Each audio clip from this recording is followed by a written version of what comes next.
বন্ধুরা, আজকে আমরা কিছু অসহায় বন্ধুদের মাঝে কম্বল বিতরণ করব। তোমাকে তো গত সপ্তাহে অনেক জামা কাপড় দিছিলাম না? এগুলা কি গায়ে দিতে পারো? পারো না?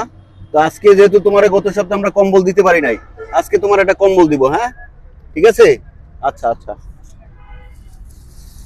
এই যে নাও, এটা তোমার জন্য উপহার। হ্যাঁ, ঠিক আছে। খুশি? খুশি হয়েছো? একটা হাসি দাও, হাসি দাও, হাসি দাও, হা হা হা হা করে হাসো। খুশি হয়েছো? ক্যামেরার দিক থেকে হাসো।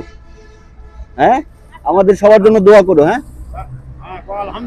বলো আলহামদুলিল্লাহ। আলহামদুলিল্লাহ। বন্ধুরা, আপনারা সবাই আমাদের পাশে থাকবেন। আর এই কম্বলগুলো বিতরণ করে যে আমরা কন্টেন্টগুলো তৈরি করি, এই কন্টেন্টগুলো করার একটাই উদ্দেশ্য, সেটা হলো যে আমাদের এই কন্টেন্টগুলো দেখে যাতে মানুষ উৎসাহ পায়, আগ্রহ পায়, সবাই অসহায় মানুষদের পাশে দাঁড়াবার। তো যার জন্যই আমাদের এই কন্টেন্টগুলো করা।